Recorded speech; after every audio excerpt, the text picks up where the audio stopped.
بسم اللہ الرحمن الرحیم۔ 7ویں سپارے کا آغاز ہو رہا ہے اور چھٹے سپارے کی آخری آیت اور 7ویں سپارے کے شروع میں یہ بتایا گیا کہ یہود اور مشرکین کے مقابلے میں مسلمانوں کے لیے نصارہ نسبتاً نرم گوشہ زیادہ رکھتے ہیں، یہود اور مشرکین کی بنسبت۔ اور پھر حبشہ کے نصارہ کا ذکر ہے جب مسلمان حبشہ ہجرت کر کے تشریف لے گئے تھے اور نصارہ نے اور ان کے بادشاہ نجاشی نے حضرت جعفر رضی اللہ تعالی عنہ کی زبان مبارک سے قرآن سنا تو ان کے آنسو جاری ہو گئے اور وہ ایمان لے آئے۔ پھر قرآن نے ایک ضابطہ بیان کیا، لا تحرموا طیبات ما احل اللہ لکم ولا تعتدوا۔ کوئی بھی چیز کھانے پینے کی ہو، پہننے اوڑھنے کی ہو یا نکاح وغیرہ کی قسم سے ہو، اس میں حلال اور حرام کرنے کا اور قرار دینے کا اختیار صرف اللہ کو ہے۔ کسی کو یہ حق نہیں کہ حلال چیز کو حرام کرے۔ وقتی طور پر احتیاط کرنا کسی شرعی یا طبی مصلحت سے ہو، یہ ایک الگ بات ہے، ڈاکٹر کہہ دے یا شرعی مصلحت سے ایسا کیا جائے تو اس کی گنجائش ہے، لیکن اس کی اجازت نہیں کہ ایک آدمی حلال چیز کو سرے سے حرام کرے، یہ حد سے تجاوز کرنا ہے۔ اور حلال پاکیزہ چیزیں استعمال کرنے کا حکم ہے، کلوا مما رزقکم اللہ حلالا طیبا، لیکن فرمایا واتقوا اللہ، تقوی اختیار کرتے رہو۔ تو اللہ کی نعمتوں کو استعمال کرتا رہے بندہ، ساتھ میں اللہ سے ڈرے، اس کی اطاعت کرے۔ اس طرح بھی انسان اللہ کا قرب حاصل کر سکتا ہے، اللہ کا محبوب بن سکتا ہے۔ شکر اور اطاعت یہ بھی اللہ کا قرب اور اس کی رضا حاصل ہونے کا طریقہ ہے، چاہے اس کی نعمتوں کا بھرپور استعمال ہو۔ قسم کی 3 قسمیں آگے بیان کی گئی ہیں۔ اپنے خیال کے مطابق کسی کام کے ہونے یا نہ ہونے کی قسم کھائی اور حقیقت میں وہ کام نہیں ہوا تھا یا ہو گیا تھا، یعنی جو قسم کھائی اس کے خلاف تھا، تو اس کو یمین لغو کہتے ہیں، اس پر کوئی گناہ نہیں ہے۔ اگر زمانے ماضی میں، گزشتہ زمانے میں کسی کام پر جان بوجھ کر جھوٹی قسم کھائی، یہ یمین غموس ہے، اس میں کفارہ نہیں لیکن گناہ بہت سخت ہے، توبہ استغفار کرنا ضروری ہے۔ آئندہ زمانے میں کسی کام کے کرنے یا نہ کرنے کی قسم کھائیں گے، اس کو یمین منعقدہ کہتے ہیں۔ مثلا میں فلاں کام کروں گا خدا کی قسم کھا کر کہا، یا فلاں کام نہیں کروں گا قسم کھا کر کہا، اس پر کفارہ واجب ہوگا اگر قسم کو توڑ دیا۔ کفارہ کیا ہے؟ قرآن کہتا ہے 10 مسکینوں کو درمیانی درجے کا کھانا کھلانا ہوگا صبح شام۔ 10 مسکینوں کو یا کپڑے پہنائے اگر پہلا کام نہ کر سکے، اور تیسرا یہ کہ غلام آزاد کر دے۔ یہ تینوں کام میں سے کوئی بھی نہ کر سکے تو لگاتار 3 دن کے روزے رکھنے ہوں گے۔ بہرحال قرآن کہتا ہے وَاحْفَظُوا أَيْمَانَكُمْ، قسم کھاؤ تو خیال کرو، اس قسم کو پورا کرنے کی کوشش کرو۔ ایسے ہی قسم کھا لینا اور پھر اس کو توڑ دینا یہ مناسب نہیں ہے۔ آگے بتایا کہ 4 چیزیں ہیں، شراب، جوا، بت اور جوئے کی تیر۔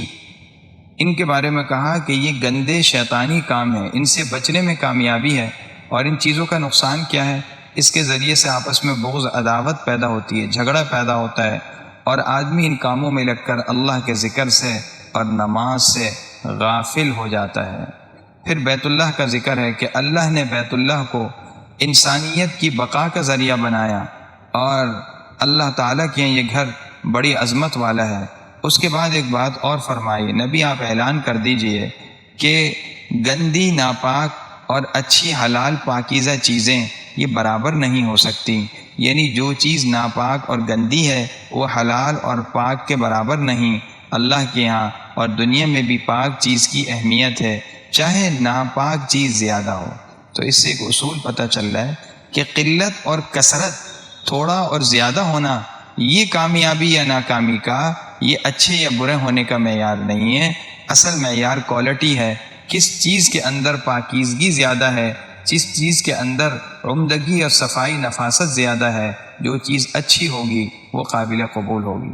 بعض لوگوں کو خواہ سوال کرنے کا شوق ہوتا ہے، اس آیت میں ان کو سمجھایا گیا اس طرح کے سوالات نہ کریں جس کے نتیجے میں کوئی مشکل آ جائے۔ ایک صحابی نے حضور صلی اللہ علیہ وسلم سے پوچھا کہ اللہ کے نبی حج ہر سال کیا فرض ہے؟ اللہ کے نبی خاموش رہے۔ جب انہوں نے دوسری مرتبہ اور پھر تیسری مرتبہ بھی پوچھا، نبی کریم صلی اللہ علیہ وسلم نے فرمایا ہاں، اگر میں ہاں میں جواب دے دیتا تو حج ہر سال فرض ہو جاتا، پھر تم اس کو پورا نہ کر سکتے۔ اس لیے شریعت کی باتوں میں بہت زیادہ گہرائی میں جا کر قرید نہیں کرنی چاہیے۔ قیامت کے دن میدان محشر میں اللہ انبیاء علیہم السلام سے ان کے امتوں کے بارے میں پوچھیں گے کہ آپ نے دعوت دی امت کو، انہوں نے کیا جواب دیا؟ نبی کہہ دیں گے ہمیں ان کے ایمان و علم کا کچھ، ایمان اور عمل کا کوئی علم نہیں، آپ ہی غیب کی چیزوں کی خبر رکھنے والے ہیں۔ پھر اللہ قیامت کے دن حضرت عیسیٰ علیہ السلام سے بھی فرمائیں گے، سنانا سب کو ہوگا اوروں کو، کیا آپ نے ان عیسائیوں کو کہا تھا کہ مجھے اور میری والدہ کی عبادت کرو، ہمیں خدا کی خدائی میں حصہ دار سمجھو؟ حضرت عیسیٰ کہیں گے اللہ آپ پاک ہیں، مجھے اس کا کوئی حق نہیں، میں یہ کہنے کی ہمت نہیں کر سکتا۔ پھر کہیں گے ان تعذبہم فإنہم عبادک، اگر آپ نے ان کو عذاب دیے تو یہ آپ کے بندے ہیں، یعنی آپ کو حق عذاب دیں، اس لیے کہ اللہ مالک ہیں، مالک کو اختیار ہے اپنی ملکیت میں جو چاہے کرے۔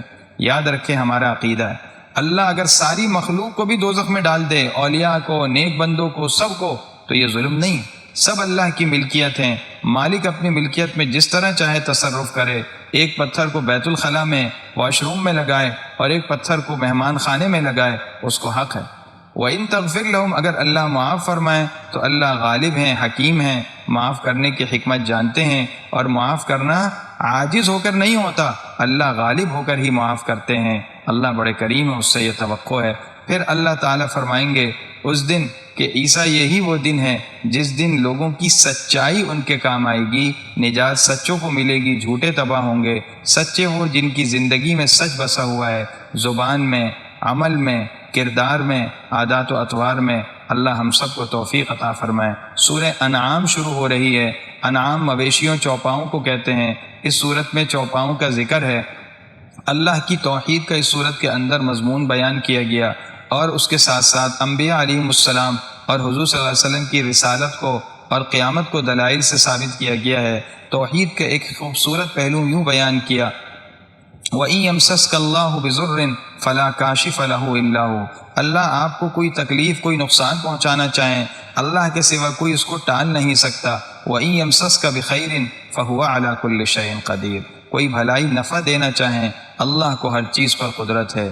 یقین جانیے اگر ہر انسان کے دل و دماغ میں یہ بات بس جائے کہ نفع اور نقصان کے مالک صرف اللہ ہیں، سارے اختیارات اللہ کے پاس ہیں، امیدیں بھی اللہ سے ہم وابستہ رکھیں، ڈر بھی اسی سے ہو، تو زندگی میں کوئی پریشانی نہ ہو اور زندگی بڑے اطمینان کے ساتھ اور سکون کے ساتھ ہو۔ ہمیں چاہیے کہ ہر اچھی یا بری حالت میں اللہ ہی کی طرف توجہ کریں اور اللہ جل شانہ ہی کو اپنا نفع رسا اور مشکل کشا اور حاجت روا مان کر اسی کی طرف ہم متوجہ رہیں۔ قیامت کے دن مشرکین اللہ کے سامنے پیش ہوں گے، اللہ پوچھیں گے جنہیں تم اپنا شریک حاجت روا مشکل کشا سمجھتے تھے وہ کہاں چلے گئے؟ مشرکین صاف جواب دیں گے اور جھوٹ بولیں گے، ہم شرک نہیں کرتے تھے۔ اللہ کہتے ہیں اس دن ہم ان کے منہوں پر مہر لگا دیں گے، اعضاء ان کے ہاتھ پاؤں ان کے خلاف گواہی دیں گے۔ پھر ان کی حسرت کا منظر بیان کیا، جب مجرمین کو، گناہ گاروں کو جہنم کے کنارے کھڑے کیا جائے گا، یہ جہنم کی ہولناکی اور سختی کو دیکھیں گے، تمنا کریں گے کاش ہم دنیا میں واپس ہو جائیں اور نیک اعمال کر کے لوٹتے، کاش ہمیں دنیا میں دوبارہ بھیج دیا جائے۔ اللہ کہتے ہیں یہ اب بھی جھوٹ بولیں گے، اگر ان کو دنیا میں بھیج دیا جائے تب بھی وہ اپنی اس بات کو بھول کر دوبارہ برے اعمال کر لیں گے۔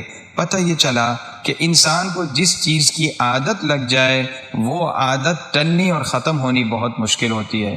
پھر قرآن نے اجتماعی آزمائش سے متعلق ایک ضابطہ بیان کیا جو پچھلی قوموں میں جاری ہوا۔ اللہ فرماتے ہیں پچھلی قوموں پر دونوں طرح کے حالات آئے۔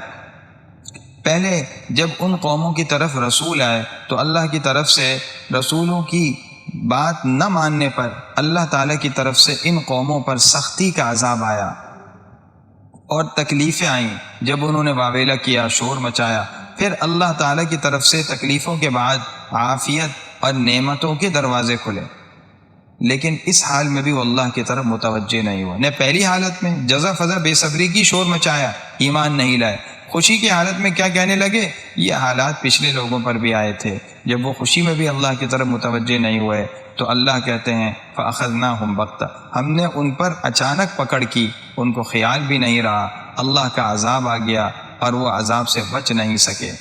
اس کے بعد قرآن کریم نے ہمارے عقیدے سے متعلق ہمیں ایک رہنمائی کی۔ حضور صلی اللہ علیہ وسلم سے کہا قل آپ اعلان کر دیجئے لا اعلم الغیب، میں غیب نہیں جانتا، مجھے غیب کا علم نہیں ہے۔ پتہ چلا غیب کا علم صرف اللہ کو ہے۔ اللہ اپنے بارے میں فرماتے ہیں عالم الغیب، غیب کا علم اسی کو ہے، لہٰذا نبی کو یا کسی ولی کو عالم غیب قرار دینا یہ شرکی عقیدہ ہے۔ ہمارا عقیدہ ہے کہ غیب صرف اللہ کو ہے۔ اللہ اپنی مخلوقات میں سے کسی اور کو کچھ علم دے دیں تھوڑا بہت، اور سب سے زیادہ نبیوں کو دیا، بالکل صحیح ہے، لیکن یہ غیب کا علم نہیں کہلایا جائے گا۔ یہ اللہ کے اطلاع کرنے سے ہوا، بذات خود کسی کو سب چیزوں کا علم نہیں ہے، اور کائنات کی تمام کلی جزی تفصیلات صرف اور صرف اللہ کو معلوم ہیں۔ اس کے بعد قرآن کہتا ہے کہ جس مجلس میں اللہ کے احکام کا مذاق اڑایا جا رہا ہو، دینداروں کا مذاق اڑایا جا رہا ہو، دین پر تبصرے ہو رہے ہوں، تو نبی کو کہا جا رہا ہے آپ ان لوگوں سے اعراض کریں اور اس مجلس سے ہٹ جائیں۔ پھر قرآن نے اس سے پہلے ایک عذاب کی 3 شکلیں بتائیں کہ اللہ اس پر بھی قادر ہیں کہ عذاب تم پر اوپر کی جانب سے بھیج دیں۔ بہت سی قوموں پر اوپر سے عذاب آیا تھا، آسمان سے پتھر برسے تھے قوم لوط پر، اور اس پر بھی قادر ہے کہ نیچے سے، پاؤں کے نیچے سے عذاب آئے، جس طرح طوفان نوح کے لیے نیچے سے بھی پانی نکلا زمین سے اور اس میں وہ غرق ہوئے۔ اور تیسری صورت یہ تمہیں آپس میں فرقوں میں اور مختلف دھڑوں میں کر کے گتھم گتھا کر دے، اختلاف ہو جائے اور تفرقہ ہو جائے اور جھگڑے ہو جائیں۔ حدیث میں آتا ہے پہلی بات سن کر اللہ کے نبی نے فرمایا یہ اے اللہ میں آپ کی پناہ مانگتا ہوں اس سے۔ دوسرے عذاب کی شکل جب سنی فرمایا اللہ میں آپ کی پناہ مانگتا ہوں اس سے۔ اور تیسری شکل جب سنی تو فرمایا یہ نسبتاً آسان ہے کہ براہ راست تو اللہ کا عذاب نہیں ہے۔ اور اس کے بعد قرآن نے پھر امام الموحدین حضرت ابراہیم علیہ السلام کی توحید کا ذکر ہے۔ انہوں نے اپنے والد کو جو بت بناتا تھا، بت پرست لوگوں کو بناتا تھا، خود بھی بت بناتا تھا اور اس کا داعی تھا، دعوت دیا کرتا تھا، سمجھایا کہ ابا جی آپ اور آپ کی قوم گمراہی پر ہیں، میں آپ کو دعوت دیتا ہوں، خود بھی بچیے، لوگوں کو بچائیے۔ اپنی قوم کو دلائل کے ساتھ سمجھایا، ان کی ستارہ پرستی کی تردید فرمائی، کبھی سورج، کبھی چاند، کبھی دوسرے ستارے دیکھ کر ان کی عاجزی ظاہر فرمائی کہ جو ہر وقت کبھی چھپتا ہے کبھی نکلتا ہے، جو ہر وقت ایک حالت پر بھی نہیں رہتا، وہ کیسا خدا ہو سکتا ہے۔ اس واقعے میں ہمارے لیے بڑے سبق ہیں کہ داعی کو چاہیے ہر جگہ توحید کا پرچم بلند کرے، دعوت دے، لیکن دعوت کا بھی طریقہ کار ہے، پیار بھرا انداز ہونا چاہیے، سمجھانے کا انداز مشفقانہ ہو، خیر خواہانہ ہو۔ پھر قرآن نے 18 انبیاء علیہ السلام کا ذکر کیا۔ ایک ساتھ اتنے انبیاء کا ذکر کسی اور صورت میں اس کے علاوہ ایک دو تین آیتوں میں اس طرح نہیں ہے، اور قرآن نے کہا ان کے نقش قدم پر چلو۔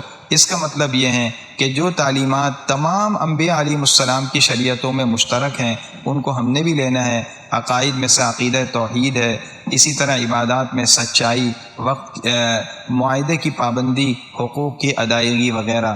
پھر اللہ تعالیٰ اپنی ذات اور صفات کا دلائل کے ساتھ تعارف کروا رہے ہیں کہ دانے کو پھاڑ کر زمین سے نکالنے والے اللہ ہیں۔ ایک دانہ ہے، پھر وہ زمین سے نکلتا ہے، زمین کا پیٹ چیر کر نکلتا ہے اور ایک تناور درخت بن جاتا ہے۔ زندے کو مردے سے اور مردے کو زندے سے اللہ پیدا کرتے ہیں۔ انسان سے نطفہ، نطفے سے انسان نکلتا ہے، مرغی سے انڈا، انڈے سے مرغی نکلتی ہے۔ اسی طرح مومن سے کافر، کافر سے مومن پیدا ہوتا ہے۔ پھر یہ دن کو رات سے نکالنے والے سورج چاند کا ایک نظام جو اللہ نے چلایا، یہ سب اللہ کی قدرتوں کی نشانیاں۔ اسی طرح رات دن کا یہ نظام، یہ سب کا سب اللہ جل شانہ کی توحید کی طرف پکار کر متوجہ کر رہا ہے۔ اور پھر اللہ تعالیٰ نے ایک بات اور فرمائی، لا تدرکہ الابصار وہو یدرک الابصار۔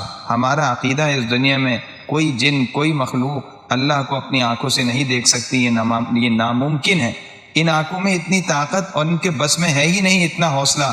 قیامت کے دن ہمارا عقیدہ ہے کہ قیامت کے دن مخلوق کو اللہ کا دیدار ہوگا، اور ایک دیدار اور ہوگا جو جنت میں ہوگا، مومنوں کو اپنی آنکھوں سے اللہ کا دیدار کریں گے۔ یہ جو جنت میں مومنوں کو دیدار ہوگا یہ انعام کے طور پر ہوگا، اور قیامت کے دن بھی مخلوق کو دیدار ہوگا، اگرچہ کافر قیامت کے دن بھی دیدار سے محروم رہیں گے۔ ہاں ایک ہستی ہیں جنہیں یہ خصوصیت حاصل ہوئی کہ انہوں نے دنیا میں اللہ کا دیدار کیا، شب معراج میں رسول اللہ صلی اللہ علیہ وسلم کو اللہ کا دیدار نصیب ہوا، مگر آپ عالم آخرت تشریف لے گئے تھے، آسمانوں سے بھی اوپر، وہاں آپ نے اللہ کا دیدار کیا، اللہ سے ہم کلامی ہوئی۔ اللہ ہم سب کو عمل کی توفیق عطا فرمائے۔ وآخر دعوانا الحمد للہ رب العالمین۔